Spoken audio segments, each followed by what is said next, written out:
Sejam bem-vindos ao podcast Educação. Eu sou a Emily. Eu sou a Thaísa. E no episódio de hoje a gente vai falar um pouquinho sobre alimentação. Mas a alimentação no sentido de trazer alguns aspectos do que a gente já vivenciou enquanto mães, né? Não temos expectativa nenhuma de trazer aqui dicas nutricionais. Não somos nutricionistas e nem nos sentimos habilitadas para tal. Não.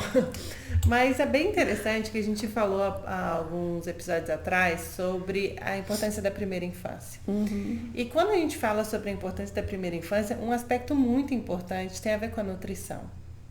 Porque na primeira infância é o momento onde a criança está conhecendo os gostos, os sabores, as texturas, as cores, o que ela sente quando ela come determinado alimento. Só que para isso precisa ter alguém oferecendo isso para ela. Sim. Precisa alguém que explora junto com ela, que permite que ela fale, não gostei. E respeita isso com ela, né? Então, assim, são processos de que um adulto que se alimenta de forma saudável, equilibrada, né? Que tem um trato legal, uma relação boa com a alimentação, com a comida, não está muito comum hoje em dia. A gente pode observar o tanto de gente querendo emagrecer, ou tanto de gente com algum tipo de transtorno alimentar. Na verdade, o índice de obesidade aumentou quase muito, na né? maioria dos países, né? Então, assim, obesidade, transtornos, dificuldades para lidar não só com a comida em si, mas com a autoimagem, que aí é um outro assunto, mas assim, o quanto esse momento da infância é importante para a gente trazer essa nutrição para as crianças com um olhar respeitoso. Né? Então, eu acho muito legal a gente pensar nisso. E ontem eu me peguei sendo muito desrespeitosa com eles no almoço e o Bruno me deu uma lição, porque ele tá com a mania de que ele quer comer ovo frito, mas ele não quer a gema. Falei, filho, você só vai comer o ovo se for o ovo inteiro. Porque tem que entender que tem que comer o ovo inteiro. Aí o que eu faço? Quando é em casa, esse ovo já estava pronto. Mas quando é em casa, o que eu tenho que fazer para ele comer só ovo, por exemplo? Aí eu saio deixando a gema e fazendo tipo um ovo de, sei lá, 4 claras. Falei, não tem condição de fazer uma coisa dessas. E aí ele virou para mim e falou assim, se fosse com o papai, você ia falar assim? Eu acho que você tá sendo desrespeitosa tá comigo. Vendo? Nossa, na hora, desmontou a minha pose de tem que comer o ovo inteiro. Porque é muito isso. A gente é muito desrespeitoso com a criança em algumas conduções. E quando a gente fala de alimentação, tem muito disso, né? Tem que comer todas as verduras, porque é saudável, porque tem que comer isso. E, gente, às vezes tem coisa que a gente não gosta, que a gente não suporta o sabor. E por que eu tenho que? Porque eu tenho que, né?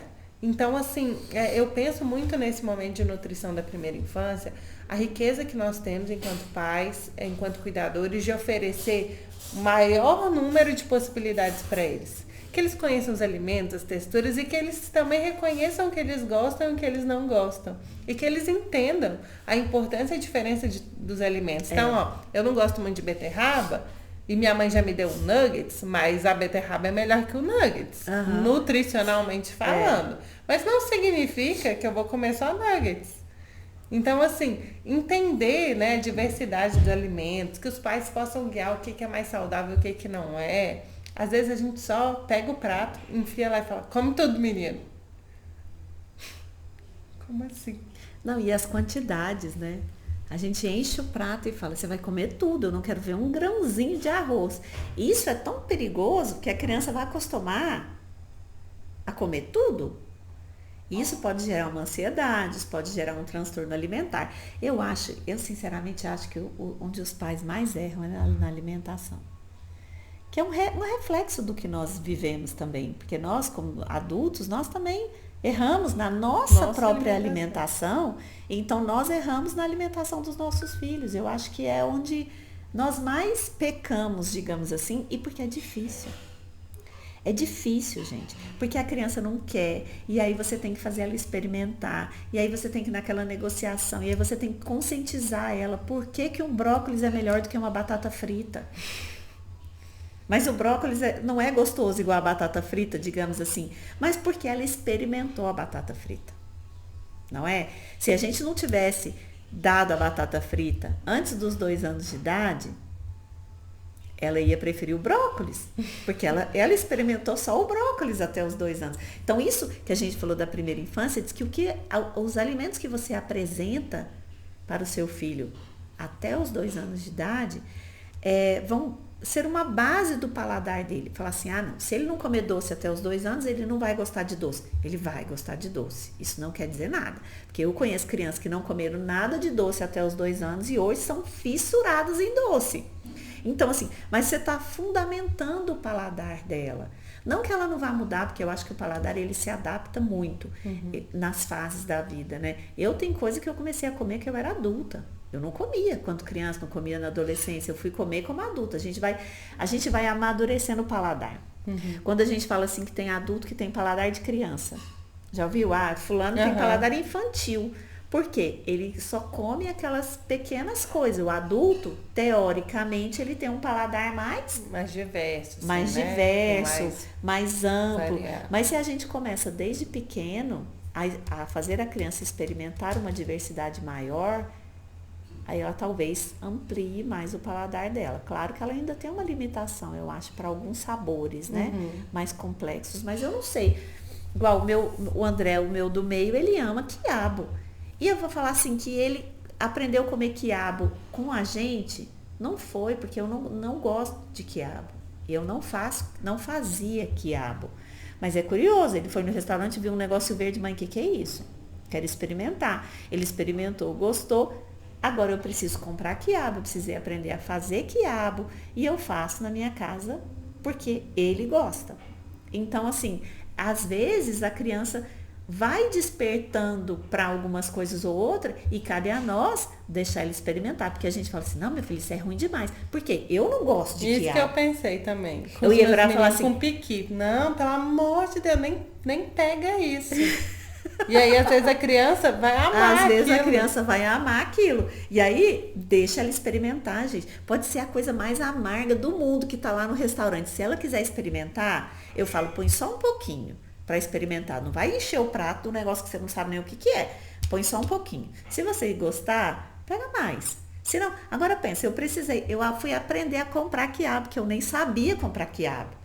Que aí me ensinaram como é que é a história do quiabo, que tem uns que são melhores, tem que ser mais durinho e tanana. Fui aprender a fazer o danado do quiabo. E eu faço, não como, mas eu faço.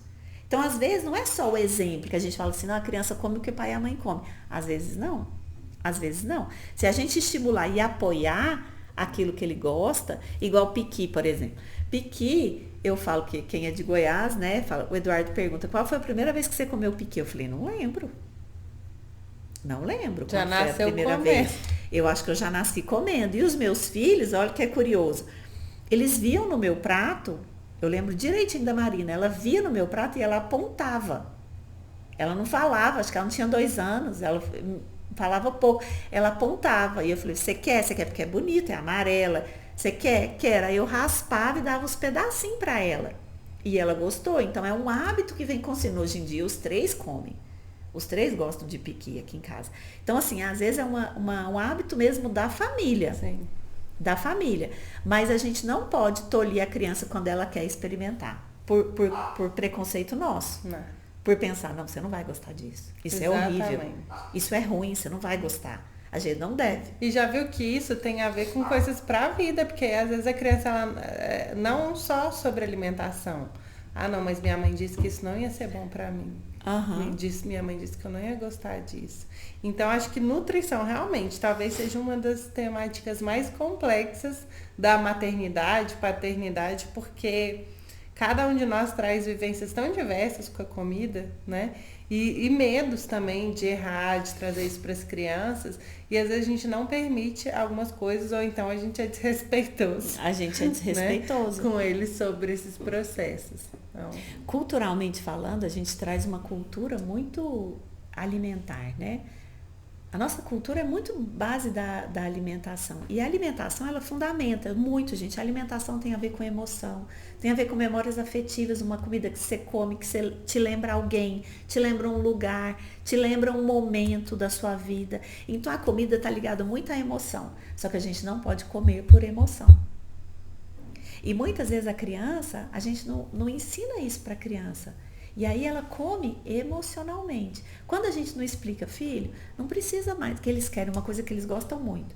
Né? Eu vejo muitos pais e mães que a criança gosta, eles deixam comer o quanto ela quiser. Isso não gera uma ansiedade? Ela comer, sem parar para comer e pensar assim, você já não está satisfeito? Será que já não foi suficiente? Esse, por exemplo, cereal. Se deixar, eles comem uma caixa de cereal. Com certeza. Infinitamente. E aquilo é por açúcar. Né? Então é a hora do adulto da relação, do adulto da família virar e falar, filho, chega, eu sei que você gosta, você já comeu uma quantidade boa. Vai continuar ali. Vai continuar ali. Amanhã você come de novo. Então a criança entender essa relação saudável com a comida. Porque a maioria dos nossos problemas, transtornos alimentares, é porque nós descontamos a nossa emoção na comida.